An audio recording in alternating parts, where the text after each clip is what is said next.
m'énerve. Ça m'énerve cette société dans laquelle on vit là. Genre, l'initiative anti-burqa qui est acceptée à 51,2%. Ce matin, je vais en France, ils arrêtent la voiture devant moi et je pensais que c'était parce qu'il avait les plaques Vaux. Et il y a un gros policier qui arrive vers lui, qui commence tout de suite à le tutoyer et qui fait et ton permis, il en. Comment il a dit ça euh, Et t'as un permis valable, toi? Ou ton permis, il est encore valable? Enfin, un truc dégradant, il a tutoyé la personne tout de suite. Je me suis dit, mais waouh! Et je regarde dans le rétro, je vois un jeune garçon arabe. Mais, enfin, un garçon, homme. Mais en gros, le gars, bah, il a déjà passé 18 ans, vu qu'il est tout seul en train de conduire. Je suis là. Mais putain, t'as aucun droit de tutoyer ce mec, c'est juste parce qu'il est arabe. Ça me rend dingue. Puis hier, je passais devant ces énormes panneaux qui disent qu'on donne de l'argent pour sauver les animaux. Puis je suis là, mais putain, on devrait pas être à un stade où on doit donner de l'argent pour sauver les animaux. Mais c'est quoi ce monde? Les gens, ils sont tous là avec des masques, on vit dans des putains de prisons d'acier. Il n'y a plus de nature partout. On est. Oh. Franchement, je suis dégoûtée par l'humanité en fait. Je suis vraiment dans un jour, mais je suis tellement triste de tout ce qui se passe.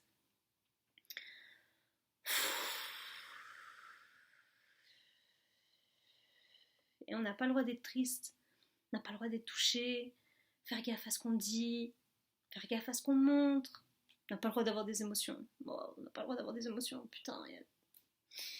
Il y a tout qui part en couille, mais on n'a pas le droit d'avoir des émotions. Oh, mais bon, ça te concerne pas. Ouais, mais toi, t'as pas le droit de parler. Ouais, mais toi, t'as les prix. Bref. Je suis triste pour le monde aujourd'hui.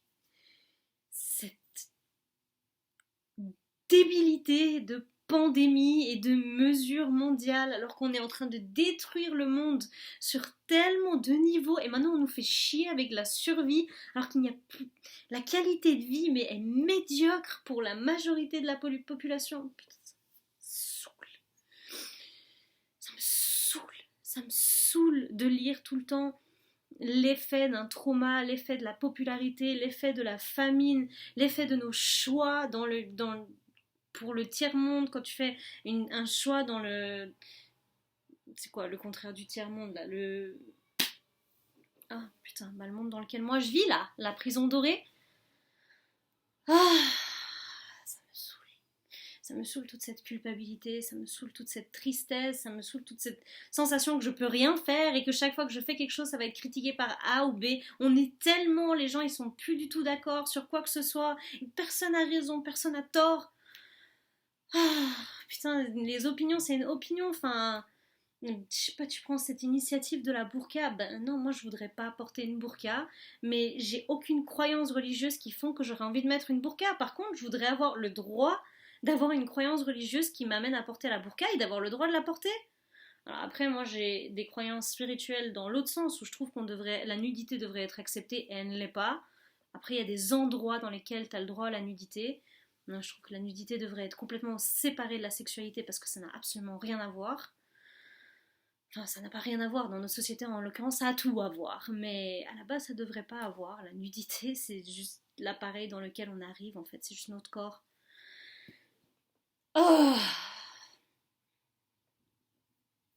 on sait plus communiquer, on sait plus comment gérer les émotions, on sait plus comment s'accepter tel qu'on est. Ok, il faut que j'arrête de parler en on, hein, parce qu'on n'a pas le droit de parler à la place des autres. Donc je continue à parler en je.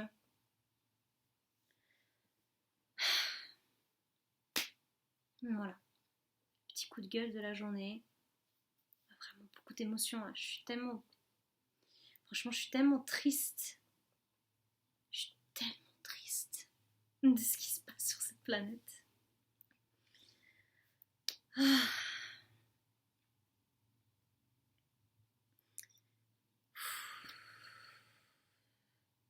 Et montrer, de dire que je suis triste, c'est une façon de me donner de l'amour, c'est une façon de montrer du soutien à ceux qui sont touchés. On est tous touchés. De toute façon, qui c'est qui n'est pas touché? On est tous touchés. On est tous sur cette même planète. On la détruit tous d'une manière ou d'une autre. Donc moi, mon petit geste pour la planète, pour aujourd'hui,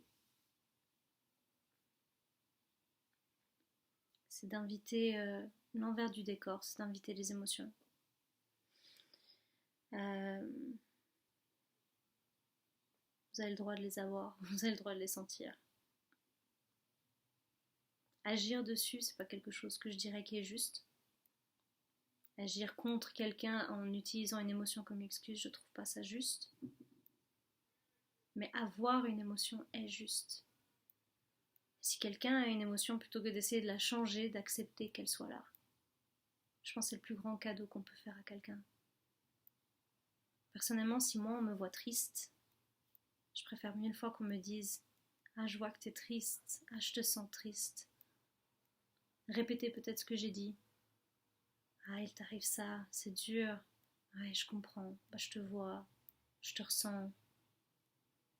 Dis-moi s'il y a quelque chose que je peux faire pour toi. » Et basta. Pas inventer de quoi j'ai besoin, pas deviner à ma place, pas essayer de me distraire de ma tristesse, pas essayer de me changer mon avis. L'émotion, c'est comme une vague, ça rentre et ça ressort. Peut-être ce soir je serai extatique, peut-être je serai de très bonne humeur. Je suis en colère, je suis pas vraiment en colère, je suis triste, je suis tellement déçue. Et je m'autorise à être déçue. Et je pense qu'en faisant cette vidéo, je fais de mal à personne. Et je suis déçue. Et je le dis.